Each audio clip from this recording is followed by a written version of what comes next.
Hi there, it's Brett Hornby here. Welcome back to my YouTube channel here, and I have part one right here, but this time we're going to talk about the Jarome Iginla trade again. However, in part two here, let's talk about the trade that was reported that didn't actually happen with the Boston Bruins here. And I definitely found a couple interesting articles.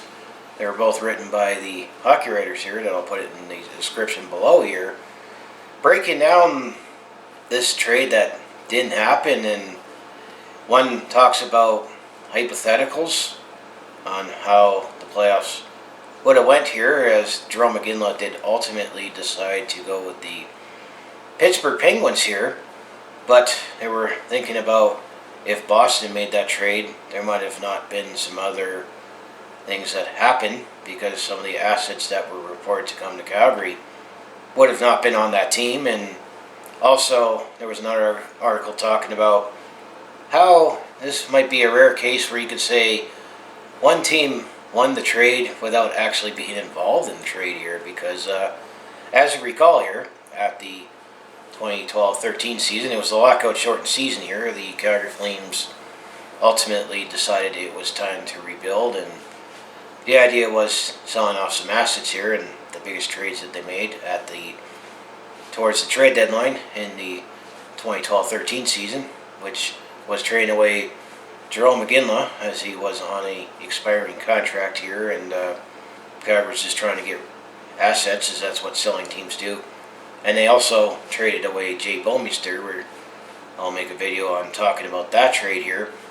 But there was reports that the Calgary Flames were in trade talks with the Boston Bruins here, and Jarome Iginla ultimately had a no movement clause in his contract there, so he ultimately had to decide to say where to go there. And he did submit one of the teams that he wanted to go to was Boston, but then he ultimately decided to go to Pittsburgh because he wanted to play with Sidney Crosby and have a chance to win a Stanley Cup here. But Boston was also still a great team that was looking like a Stanley Cup contender there. And then getting back into that article here, you could ultimately say Boston might have won this trade without actually making the trade, because when Jarome Iginla became a free agent in 2013 there, he ultimately did sign with the Boston Bruins for one season there. And I think the big reason why he only played with them for one season there was they were also in a cap crunch, and ultimately he did sign a 3-year, it looked like a fairly lucrative deal at the time, considering he was still an established goal scorer and a power forward. But he definitely was declining, as we definitely had the best days of him in Calgary here. But injuries were starting to catch up with him, and as you get older, Father Time catches up with you and your production goes down. That he had a couple good seasons with Colorado, and then in the last year of that contract, or the second last year of his contract, he definitely, or it was the last year that he went to the Los Angeles Kings there. And then ultimately, before he announced he was retiring there, he had to shut down and had off-season surgery. And he did attempt to try to make a comeback, where he did play with the Providence Bruins there, but he didn't come back in the NHL, and ultimately retired, and finally he retired with the Calgary Flames here. But getting back to this trade here, reported trade that didn't happen here with part one, and now with this being part two here, I'll ask what trade we would have been better off with. And I think the answer might be obvious as I break it down here, is just like the trade that actually happened with the Pittsburgh Penguins here, Calgary was going to get 3 assets back, because they were going to get a couple player prospects and a first-round draft pick here. For this trade, though, I'm going to be speculative, and I'm going to talk about the pick that ultimately got used. So that's just for the purposes of this video here, as the Boston Bruins did actually go to the Stanley Cup Finals and lost to the eventual champion, the Chicago Blackhawks, in the 2013 playoffs there. So it was either going to be a late first-round pick either way, depending on where the Boston Bruins and the Pittsburgh Penguins finished. And they both went fairly far in the playoffs, and ultimately they played each other, Boston and Pittsburgh, in the conference championships in 2013 there. And that definitely added to the storyline here. And you can also debate on how great general manager it was. Jay Feaster, who was the general manager at the time for the Calgary Flames there, and I think this move, the Jay Bouwmeester trade, and also the Ryan O'Reilly thing that he had earlier that season there, I think that contributed to the downfall of why eventually he was let go, especially after when we brought in Brian Burke to be president of hockey operations. But then it was Jay Feaster working with Peter Chiarelli, and it's definitely known out there. It's debatable how great of a general manager Peter Chiarelli definitely made some bad moves with the Edmonton Oilers as general manager here, but this was the offer that we had, and you had two general managers that some would say were on the bottom tier of quality making this supposed trade that didn't happen here. But let's just take a look at the trade that didn't actually happen, and we'll take a look at those articles and go to alternate universe time and think what could have been differently for both teams if Jarome Iginla said, yes, I want to go to Boston, as he ultimately had a final say on agreeing to get traded, and also the fact that he only wanted to go to a tender, have a chance to win a Stanley Cup and do a Ray Borg, and he spent much of his career at the Calgary Flames, but he almost got there in 2004, and debatably say should have got it, but Calgary was definitely nowhere near that caliber to win a Stanley Cup. And at the time, I remember he said he wanted to either go to Boston, Pittsburgh, and he also mentioned Chicago, Los Angeles, basically the most recent teams that recently won a Stanley Cup at that time there, and they still looked like contenders there. And as you recall, Pittsburgh eventually won a couple more cups, but that was towards later Jarome Iginla's career, and then Chicago won another cup as well as Los Angeles there. But let's just take a look at this trade that didn't happen, and then we'll ask what would have been a better trade. Was it the one that actually happened that I talked about in part one, or this trade that we're about to talk about right now? So the report was, and it was reported all night, the last night that Jarome Iginla was pulled out of the lineup there, and it was reported that he was going to Boston. But it wasn't until after that game. I believe we actually were playing the Colorado Avalanche at just before the trade deadline there. He was pulled out of the game to protect the asset there because there was a trade in works here. Everyone kept saying Boston, Boston, Boston. But then after that game, Jay Feaster announced that he was going to Pittsburgh, and that kind of shocked everyone. And then the next day there were tons of articles put us out that Boston, we had a deal. And I remember there was a TSN article of Peter Chiarelli with that face, had that stunned face saying, well, we had a deal. So Jarome Iginla, in this reported deal, he would have been going to the Boston Bruins. In exchange here, it was reported that the Calgary Flames would have gotten defenseman Matt Bartkowski. And interestingly, Matt Bartkowski did eventually become a Calgary Flame, and later towards his career here. But Matt Bartkowski was one player that was reported to be coming here. And then the other player that we were reported to get was Russian Alexander Kokachev, who was one of the top prospects for the Boston Bruins here. And then a first-round pick in 2013 here. And I say for the purposes of just complete this trade, hypothetically here, the Boston Bruins pick ultimately was 29th overall here, and we'll look at these articles that the hockey writers talked about, that if Jarome Iginla did decide to go ahead with this trade, or who knows what could have happened here. But ultimately this pick wound up being the 29th overall pick here, which was one pick later than the 28th pick that the Calgary Flames used on Morgan Klimchuk here. So I'm just being hypothetical and saying that around picks 1 through 28 all went as it went.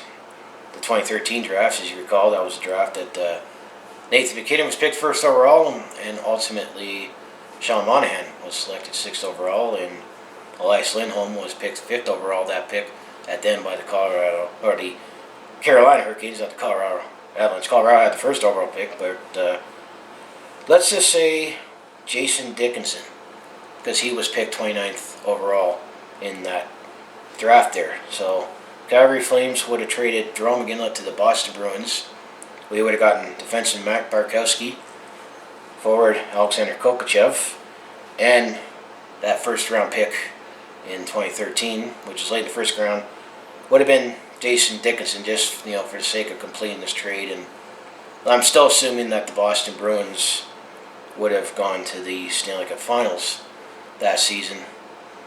But one of the articles do point out that, if you recall, in the 2013 playoffs there, the Boston Bruins played the Toronto Maple Leafs in the first round there, and you could say that was that infamous Game 7 where the Toronto Maple Leafs had their period collapse and lost in overtime there. And one of the articles talk about that, on how things could have played out differently. And there's two articles. One talks about that playoff run, how it could have played differently if Jarome Iginla was a Boston Bruin instead of a Pittsburgh Penguin, and another one summarizes how, in a strange way, because Jarome Iginla did ultimately decide to sign with the Boston Bruins as a free agent in the 2013 free agent frenzy there, how the Boston Bruins actually won this trade between Calgary and Pittsburgh for Jarome Iginla here. So first, let's talk about Matt Barkowski here, and he definitely, looking back on the 2013 playoff run there, he definitely wound up playing a bigger role for the Boston Bruins in that playoff run there, and he definitely had his best days with the Boston Bruins and the Vancouver Canucks here, before he ultimately took on with the Calgary Flames, because he signed a professional tryout late with the in the Calgary Flames during the 2016-17 season there, as we definitely were in a pinch on defensemen there, and also added another defenseman because we were looking ahead to the Vegas expansion draft there. And you could credit the, at the time, head coach at the time for the Flames was Glenn Gulletson there. He had his rapport with Glenn Gulletson when he was the assistant coach with the Vancouver Canucks here. That's why I think this trade makes it interesting, where one of the assets that was in that reported trade ultimately did become a Calgary Flame here. And maybe the question is definitely going to be obvious on, was it part one or part two, which trade was better here. But looking at Matt Barkowski, originally he was drafted 190th overall by the Florida Panthers in 2008 here. He never played for the Florida Panthers here, as he was traded to the Boston Bruins, this is back in 2010 here, that the Florida Panthers traded Barkowski along with Dennis Seidman to the Boston Bruins, and they got Byron Bitts, Craig Weller, and at the second round pick in 2010. And then Matt Barkowski did sign with the Boston Bruins, a 2-year entry-level deal with the Bruins there, and then eventually made his debut with the Boston Bruins in 2011 there, as he played against the Pittsburgh Penguins. Oh, funny, a lot of Boston-Pittsburgh there. They both wear black and gold there. And then Boston Bruins won the Stanley Cup with the Vancouver Canucks in 2011 there. He doesn't have his name on the cup here, but he was hoisting the Stanley Cup because he didn't play a role in that team there. But Mark Barkowski was one of the players that were rumored to be going to the Calgary Flames in that trade here in 2013 there. So, as I say, he's definitely had a fairly long career, as he has played with the Boston Bruins and Canucks. He actually did play the Calgary Flames now as a result of this trade here. And now he's currently with the Iowa Wild. He's with the Minnesota Wild organization here. And up to this point here, when it comes to his career stats here, he's played over 255 games as of Wikipedia here. He has 8 goals, 40 assists, 48 points here. When he made his debut with the Boston Bruins, he only played 6 games in the 10-11 season there, where they won the Stanley Cup there, but he did not play any games here. And then, he was still a prospect at this point here, that in the 11-12 season, he only played 3 games with the Boston Bruins here. And then the 11-12 season, he had 50 games with the Providence Bruins, where he scored 3 goals, 19 assists for 22 points here. And then the season that was reported that he was coming to the Calgary Flames here, he did wind up playing 11 games with the Boston Bruins, getting 2 assists there. In the 12-13 season, he also played 56 games with the Providence team, scoring 3 goals, 21 assists, 24 points there. And then with Providence, he played in 5 playoff games, got 5 assists here. But in the 2013 playoffs here, he played in 7 playoff games, getting a goal, an assist, and 2 points there. And that one goal was pretty big that Matt Bartkowski scored, looking at retrospect here. Then, his first full season with the Boston Bruins without playing in the AHL there, he played 64 games in 13-14. He had 18 assists. Then 14-15, he played 47 games with the Boston Bruins with 4 assists. Then eventually, he was a Vancouver Canuck there in 15-16 there. He played in 80 games there. He had 6 goals, 12 assists for 18 points there. And then when he was with the Calgary Flames, he joined the Calgary Flames later in the 16-17 season. He played in 24 games. He had a goal and assist for 2 points. And then he played in 4 playoff games when we had that brief counting of the Ducks there. And then he played in 18 games in 17-18 and got 3 assists there. And then now he's with the Minnesota Wild organization, with the Iowa Wild, as he played 2 more games with the Minnesota Wild in 18-19 here. But in total, Bartkowski actually has played in 36 games for the Calgary Flames here overall, which definitely is a lot more than all the prospects and players that we got in the Jarome Iginla trade that actually happened here. But eventually we get to the article that how things could have played out differently. Actually, not 42 games. He played 42 games with the Calgary Flames in parts of 2 seasons there. So yeah, I was looking at my numbers wrong here, but definitely is interesting to look at that we got 42 games out of Matt Bartkowski eventually on defense here. But that was the first piece of the trade.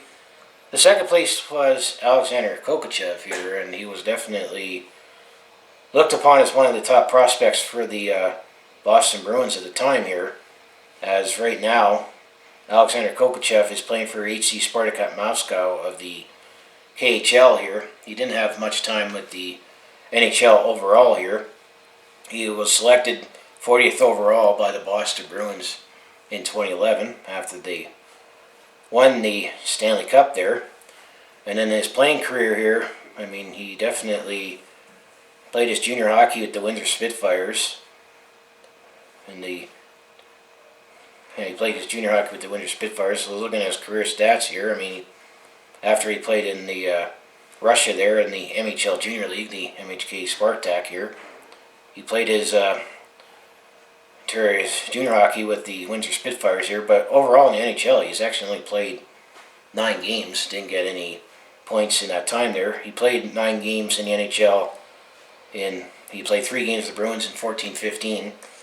And 15-16 played 5 games with the Boston Bruins. In the KHL, though, in various leagues where he's played at the SKA St. Petersburg and Spartak Moscow here, he's played 157 games in the KHL with 44 goals, 60 assists for 104 points there. So, and then he played in 19 KHL playoff games, picking up 3 assists there. So he was looked upon as a scoring forward, and it was one of the top prospects for the Boston Bruins at the time there. But he didn't stick around with the Boston Bruins here and played more time in the AHL there. The best season that he had with the Providence Bruins was in the 15-16 season in the American Hockey League. He played 60 games. He had 23 goals, 45 points for 68 points.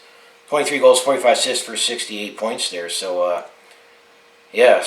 Alexander Kokachev definitely hasn't played as well in North America at the professional level that he does at the as he does now in the KHL there. But he definitely did ball right in the junior hockey, because looking his best season in junior hockey, that was his first full season with the Windsor Spitfires in the Ontario Hockey League, where he played 67 games. He had 34 goals, 42 assists for 76 points there, and in 18 playoff games he had 9 goals, 11 assists for 20 points in 18 games there. So and that was going into his draft season. But that would have been another prospect that, who knows, things could have played out differently if he was with Calgary here. And then the last pick was, I'm just saying this to complete this trade, Jason Dickinson, as he was drafted 29th overall by, then it was the Dallas Stars, which we'll look at the articles that the hockey writers talk about, that things could have played out differently if Jarome Iginla, ultimately decided to go to the Boston Bruins instead of the Pittsburgh Penguins here. But Jason Dickinson is with the Dallas Stars, and he's actually currently with the Dallas Stars after they drafted him here. He made his Dallas Star debut not until the 15-16 season here, which was just a little earlier than Morgan Klimchuk, because Morgan Klimchuk didn't make his NHL debut until the 17-18 season here, but he only played one game with the Calgary Flames here. But Jason Dickinson, actually up to this point here, according to Wikipedia, after the 18-19 season here, he has played actually over 105 games in the NHL, 9 goals, 18 assists for 27 points here.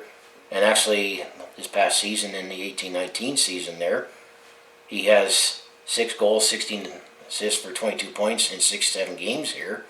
And then he also played in 13 playoff games, scoring 3 goals, 2 assists for 5 points here. So definitely could have been a much better draft pick if we would have picked Jason Dickinson instead of Morgan Klimchuk here, as he's played 104 more games in the NHL here, looking at these stats on Wikipedia here. And actually, he played with the Guelph Storm in the Ontario Hockey League. His best season was in the 13-14 season after he was drafted. In 68 games, he had 26 goals, 52 assists for 78 points there, and then he played in 20 playoff games, scoring 8 goals, 16 assists for 24 points here. And then he did show his promise with the Texas Stars in the American Hockey League here, as his first full season with the Texas Stars here. In the 15-16 season, he played in 73 games. He had 22 goals, 31 assists for 53 points here. And then he has maintained relatively, half a point or 0.75 point per game pace, depending on how you look at it, because in 16-17, in 58 games of the Texas Stars, he has 9 goals, 21 assists for 30 points here. And then, his last full season, parts of the season at the Texas Stars in the 17-18 season, he played in 42 games, he had 18 goals, 10 assists for 28 points there. So he's definitely now looked upon. Oh yeah, and in 17-18 he also played in 22 Texas Stars games, so he's played in longer playoff runs at all the levels he's played at. He's played in 22 games, 2 goals, 8 assists for 10 points here in 17-18 with the Texas Stars in the Calder Cup playoffs. So I'm just being hypothetical here and saying that first round pick, if it was picked then, and we would have selected Jason Dickinson instead of Morgan Klimchuk here, he's definitely already proven to be more of an established NHLer than Morgan Klimchuk was when we used that pick from the Pittsburgh Penguins there. And definitely just on the fact that in a roundabout way where eventually we got Matt Barkowski, we got 42 games out of him, which is more games than Ben Hanowski, Kenny Agostino, and Morgan Klimchuk all put together here. So I think it's come to the conclusion which trade we would have been better off with. I don't know if it still would have definitely not provided full value for Jarome Iginla, despite the fact that he still had a one more 30-goal season with the Boston Bruins there, and then he declined down slowly with the Colorado Avalanche, and then eventually he finished his career playing with the Los Angeles Kings, and then fittingly he had to retire as a Calgary Flame and announced that he retired as a Calgary Flame. But definitely this would have been a better trade if Jarome Iginla decided to go to the Boston Bruins instead here. So that was this hypothetical reported trade that was in place that didn't actually happen here. So here's one article here where this is on the Hockey Writers that said, what if Jarome Iginla accepted the Boston Bruins trade? As this trade happened on March 27, 2013 here, and everyone was saying he was going to Boston. He was going to Boston, and then after that game when we played against Colorado, it was announced that he was going to Pittsburgh instead there. And one thing that added to the storylines was the fact that the Boston Bruins and the Pittsburgh Penguins ultimately happened to play each other in the Eastern Conference Final in the 2013 playoffs, where eventually it was the Boston Bruins that got the last laugh as they swept the Pittsburgh Penguins and went to the Stanley Cup Finals here. However, let's talk about some hypotheticals here. Is that if the Boston Bruins happen to make this trade to get Jarome Iginla here, they would have said Jaromir Jagr probably would have not gotten traded to the Boston Bruins, because if they would have made that trade to get, Jarome Iginla here, Boston might have not gotten Jaromir Jagr. Things could have played out differently then, because as you recall, Jaromir Jagr was on the Boston Bruins then, when they went to the Stanley Cup Finals there as a pickup there. And they also looked at possibly getting Martin St. Louis out of the Tampa Bay Lightning there. So if they would have made this trade to get Jarome Iginla, those trades probably would have not been considered, or they would have probably not gotten Jaromir Jagr. And then it talks about the Bruins Leafs series where you probably always remember that collapse there, but Matt Bartkowski, I mentioned he scored one goal and it was big for the Boston Bruins during that run there. Well, he scored that first goal in Game 7 there. Boston would have been down by 4 goals instead of 3. That's what it says in this article here, that more likely maybe the Boston Bruins would have not have come back and, not beaten the Toronto Maple Leafs, and, the Toronto Maple Leafs would have moved on here. That's just one hypothetical there, that if they didn't have Matt Bartkowski, because remember, Matt Bartkowski would have been a Calgary Flame instead of a Boston Bruin there. And also the fact that they had Wade Redden and Andrew Ference on defense that were hurt there. And Mark Bartkowski definitely got jettisoned in to play top 4 minutes with the Boston Bruins there. That's just one of these hypotheticals here. Eventually the Pittsburgh Penguins, they still beaten the New York Islanders and the Ottawa Senators in that. And then they were saying that in this article here that if the Toronto Maple Leafs would have beaten the Boston Bruins, that probably would have given more confidence, and they would have beaten the New York Rangers in the second round there. And they were just saying that you would have had a Pittsburgh-Toronto, conference championship there. And then they would have it would have been Toronto-Pittsburgh in the third round there if Boston would have gotten Jarome Iginla. This is being all hypothetical here. And then, they say without Jarome Iginla, the Pittsburgh Penguins would have been the Eastern Conference representatives too, because that would have changed the dynamic of the Eastern Conference there, because Boston and Pittsburgh were looked upon as the heavyweights in the playoffs there, and if Boston would have been out of the picture in the first round there, who knows what could have happened, and Pittsburgh might have had a better, easier road to the Stanley Cup Finals, and that's if the Boston Bruins would have picked up Jarome Iginla instead of the Pittsburgh Penguins, because they wouldn't have had Matt Bartkowski, they probably wouldn't have had Jaromir Jagr. So that's what we're just saying. And then they were saying guys like Claude Julien might have been fired as head coach because Boston had a 3-1 lead before that Game 7 there. And then some were thought that maybe Dan Bylsma would have looked better as head coach if he would have led the Pittsburgh Penguins to a Stanley Cup final and potentially win another Stanley Cup there, because he was the head coach of the Pittsburgh Penguins in the Pittsburgh Penguins when they won it back in 2009 there. The first cup that they got was Sidney Crosby there.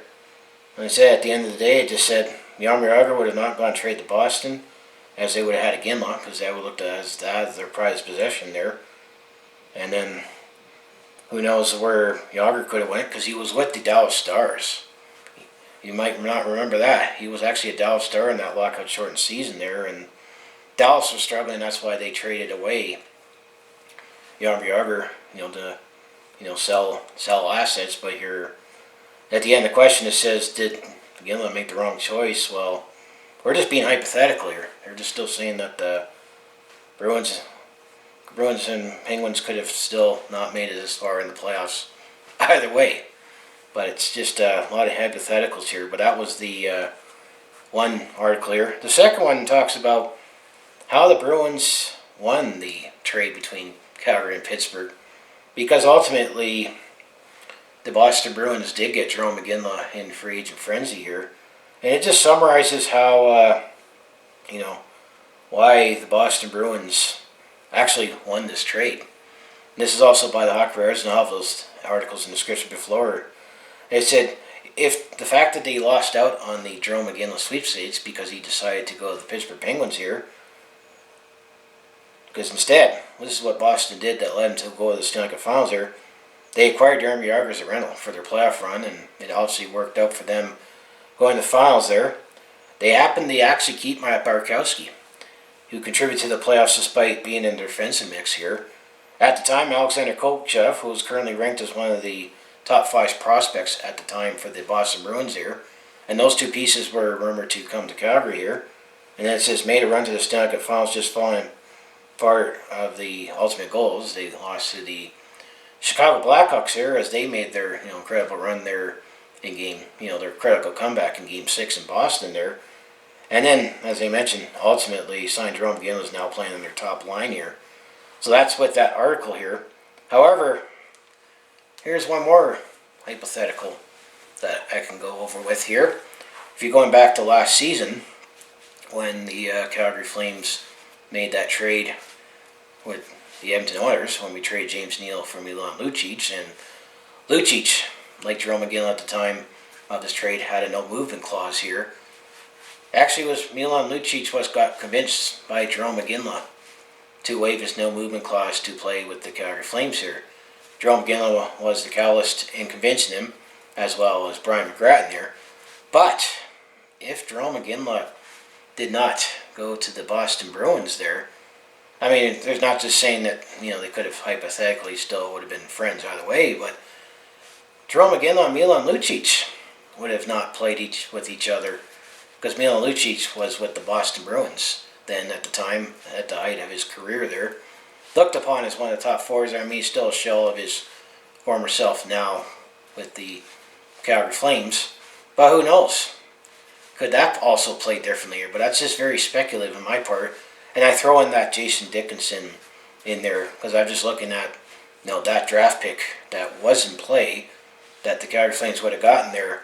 That's who we would have selected, assuming that all through 1 through 28 would have played out here. So to come to my conclusion here, the Calgary Flames would have been better off with this deal than the deal that they ultimately made with the Pittsburgh Penguins here. Because who knows, we probably would have gotten even more use out of Matt Bartkowski here.